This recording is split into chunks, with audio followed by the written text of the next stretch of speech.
Hello, in front of me I've got Mazda CX-30. In this video I'll show you all comfort features installed in this car.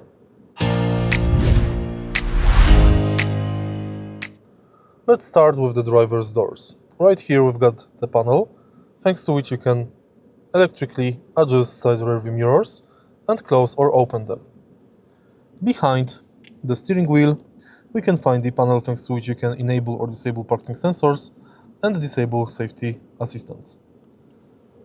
The car is equipped with auto lights, voice assistant, speed limiter and adaptive cruise control. Take a look in the center of the car. Right here we can find electric parking brake and auto hold. The car is also equipped with power outlet, USB and SD card slot inside the armrest. There are two cup holders hidden behind this panel, and the car has start-stop system. Now let's take a look at the screen display. Right here we can find multiple settings. Firstly, we can set up HUD,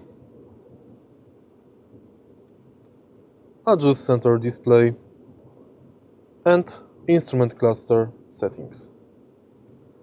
Next, in vehicle settings, we can set up door lock, exterior lighting, interior lighting, rain sensing wipers, automatic folding side mirrors, turn signal, rear window defogger and fuel door lock delay settings. The car is also equipped with Android Auto, Apple CarPlay and Bluetooth music, and it has inbuilt navigation. If you found this video helpful, please leave like, comment and subscribe.